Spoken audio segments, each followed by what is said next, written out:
Halo semua, hari ini kita akan memasuki materi baru yaitu mengenai vektor. Nah, apa itu vektor dan bagaimana penerapannya? Kita lihat ya. Kita akan lihat dulu besaran-besaran apa yang termasuk vektor. Besaran vektor adalah besaran yang mempunyai nilai dan juga arah. Jadi contohnya adalah perpindahan, kemudian kecepatan, percepatan, gaya, berat, dan juga medan listrik. Nah, hal-hal ini tentunya kamu sudah pelajari di fisika ya. Kalau skalar adalah besaran yang hanya memiliki nilai saja. Contohnya adalah jarak, kelajuan, suhu, volume, panjang, dan juga massa. Nah, sekarang kita lihat bahwa besaran vektor secara umum dapat digambarkan dengan menggunakan ruas garis berarah atau anak panah. Nah, bentuknya seperti ini. Jadi, di sini kita lihat ujung panahnya itu adalah menyatakan arah dari vektor tersebut. Dan kalau di sini kita lihat panjang ruas garis ini menyatakan panjang vektornya atau besar vektornya. Kalau vektor dimulai dari suatu titik, titik A di sini adalah titik yang disebut titik pangkal vektor. Dan kemudian, vektor ini berakhir di titik B yang dikatakan sebagai titik ujung vektor. Vektor ini dinamakan vektor AB dengan simbol seperti ini. Menggunakan dua huruf besar untuk titik pangkal dan titik ujung vektornya, atau jika menggunakan satu huruf kecil, misalnya vektor U, dan keduanya memiliki tanda di atas hurufnya menggunakan panah. Nah, untuk vektor kita akan pelajari vektor dua dimensi terlebih dahulu. Vektor dua dimensi adalah vektor di bidang dua dimensi yang dinyatakan sebagai pasangan bilangan yang dituliskan bisa secara tegak atau mendatar. Pasangan bilangan ini nanti kalian kenal sebagai matriks.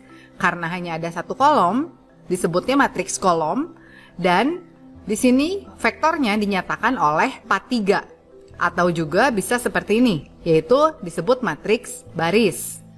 4-3 di sini menunjukkan besarnya pergerakan vektor, yaitu dari titik A yang adalah titik pangkal vektor, dia akan bergerak 4 satuan ke kanan. Kalau positif berarti kita bergerak ke kanan. Dan 3 satuan ke atas. Kalau positif, kita bergeraknya ke atas. Searah sumbu X dan sumbu Y yang juga positif ke kanan dan ke atas. Bagaimana kalau seperti ini? Vektor CD itu -3, 5. Bisa juga dituliskan -3, 5 dalam bentuk mendatar. Artinya, dari titik C kita akan bergerak ke kiri. Karena di sini kita akan mulai dari pangkal vektor C, bergerak 3 ke kiri karena negatif, dan bergerak 5 ke atas karena positif, arahnya ke atas. Jadi, titik ujung vektornya berakhir di titik D di sini. 3 satuan ke kiri dan 5 satuan ke atas. Jadi, begitulah vektor untuk 2 dimensi. Bagaimana kalau vektornya 3 dimensi? Vektor di bidang 3 dimensi dinyalakan dengan 3 bilangan yang dituliskan secara tegak atau mendatar sama seperti vektor di 2 dimensi. Nah, penambahan baris ketiga atau kolom ketiga di sini menunjukkan pergerakan mendekati atau menjauhi sumber.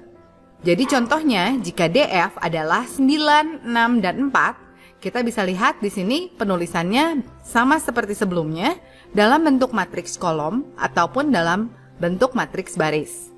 Jadi, dari titik D kita akan bergerak 9 satuan ke kanan, 6 satuan ke atas, dan untuk 4 satuan ini kalau positif artinya mendekati sumber atau mendekati kita. Sehingga dari titik D, titik ujung vektornya akan berakhir di titik F. Nah, kita lihat contoh berikutnya, yaitu misalnya FH yang adalah -9, 0, dan -4. Jadi, dari titik F, kita akan bergerak ke kiri minus 9, 0 ke atas atau ke bawah, kemudian 4 menjauhi kita. Sehingga berhenti di titik ujung vektor yaitu titik H di sini. Nah, begitulah pergerakan untuk vektor 3 dimensi. Nah, jadi kesimpulannya untuk vektor di 2 dimensi akan ditunjukkan oleh ruas garis berarah, titik pangkalnya adalah A dan titik ujung vektornya adalah B, dan pergerakannya adalah X dan Y, di mana X adalah menunjukkan arah ke kiri atau ke kanan, dan Y menunjukkan arah atas atau bawah. Sedangkan untuk vektor 3 dimensi, dalam ruang 3 dimensi ini, kita bisa lihat bahwa pergerakan vektor AB ditentukan oleh X, Y, dan Z yang ditunjukkan dalam bentuk matriks baris ataupun matriks kolom.